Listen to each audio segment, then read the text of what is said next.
छत्तीसगढ़ सामान्य अध्ययन से संबंधित 10 प्रश्नों पर रोज हम लोग डिस्कशन करते हैं, जो कि सीजीपीएससी और सीजी व्यापम के परीक्षाओं के लिए बहुत ज़्यादा इम्पॉर्टेंट हो सकता है। सीधे हम लोग क्वेश्चंस पर आते हैं। तो भैया आज का पहला क्वेश्चन है, बस्तर भूषण किसकी रचना है। तो देखिएगा, बस्तर पर काफ़ी सारे लोगों ने किताब लिखी है, क्योंकि बस्तर जो है अपने आप में ही एक अनोखा क्षेत्र है। आज नक्सल गतिविधियों से वह ग्रसित है।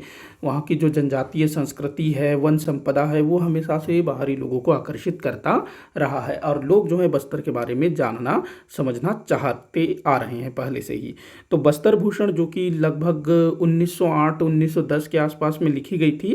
तो इसके लेखक कौन हैं? तो केदारनाथ ठाकुर। ये जो है ना, बस्तर जो एक रियासत हुआ करता था, तो वहाँ के एक सरकारी अधिकारी थे। तो रायपुर के थे वैसे तो केदारनाथ ठाकुर, लेकिन इनकी पोस्टिंग जो है वहाँ हुई थी बस्तर में, मतलब वहाँ इनकी नौकरी लगी थी। तो वहाँ रह करके इन्होंने बस्तर के बारे में काफ़ी कुछ लिखा, जिसको इन्होंने नाम दिया बस्तर भूषण, केदारनाथ ठाकुर।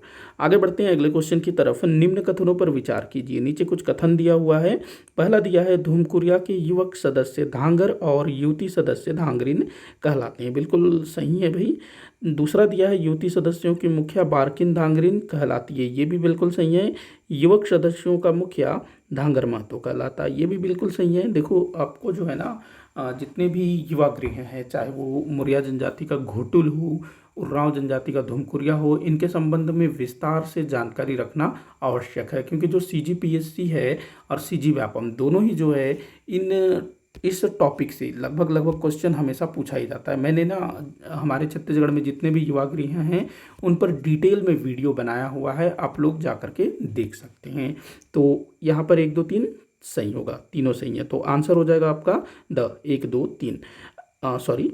अगला क्वेश्चन है, छत्तीसगढ़ में किस जिले में गन्ने की पैदावार सर्वाधिक होती है। छत्तीसगढ़ के किस जिले में गन्ने की पैदावार सबसे अधिक होती है। तो भाई देखो, जो कबीरधाम जिला है ना, जहाँ पर वर्तमान समय में दो शक्कर कारखाने संचालित है। तो 2 शक्कर कारखाने हैं, मतलब वहीं पर गन्ने की सर्वाधिक पैदावार होगी। जहाँ पर जो चीज़ मिलेगा उसकी फैक्ट्री भी वहीं लगेगी ना। तो ऐसा थोड़ी है कि जगदलपुर में कोई चीज़ मिलता हो, मतलब बस्तर में, और उसकी फैक्ट्री जो है सरगुजा में लग रही है। ऐसा तो नहीं होगा ना, वो तो वहीं आसपास लगेगी। अगला क्वेश्चन देखते हैं, छत्तीसगढ़ की कौन सी बोली द्रविड़ भाषा परिवार का हिस्सा नहीं है। तो देखिएगा, गोंडी द्रविड़ भाषा परिवार का हिस्सा है, दोरली भी द्रविड़ भाषा परिवार का हिस्सा है, कुरुक भी द्रविड़ भाषा परिवार का हिस्सा है। लेकिन जो हल्बी है, जो कि बस्तर क्षेत्र में बोली जाती है, ये आर्य भाषा परिवार का हिस्सा है। हल्बी बोली बहुत कुछ छत्तीसगढ़ी से मिलती जुलती है, मतलब जिसको छत्तीसगढ़ी आती है वो हल्बी बोली को समझ सकता है और थोड़ा बहुत बोल भी सकता है, जिसको छत्तीसगढ़ी आती है। तो छत्तीसगढ़ी हिंदी के जैसी है, और जो भी भाषा हिंदी के जैसी है वो आर्य भाषा परिवार का हिस्सा है। तो जो छत्तीसगढ़ी है, हल्बी है, ये सब क्या है? आर्य भाषा परिवार का हिस्सा है। बाकी जो गोंडी हो गया, जो कि गोंड जनजाति द्वारा बोली जाती है, दोरली जो कि दोरला जनजाति द्वारा बोला जाता है, कुरुख जो कि उरांव जनजाति द्वारा बोला जाता है, ये सभी द्रविड़ भाषा परिवार का हिस्सा हैं। तो आंसर आपका हो जाएगा हल्बी। ये जो है द्रविड़ भाषा परिवार का हिस्सा नहीं है। आगे बढ़ते हैं अगले क्वेश्चन की तरफ। किसकी मृत्यु हवाई दुर्घटना में हुई थी। तो देखिएगा, नीचे कुछ महान व्यक्तियों के नाम दिए हुए हैं, जिन्होंने हमारे छत्तीसगढ़ को काफ़ी गौरवान्वित किया, छत्तीसगढ़ के लिए काफ़ी अच्छे काम किए। ई राघवेंद्र राव, डॉक्टर खूबचंद बघेल, मिनी माता, राम प्रसाद पोटाई।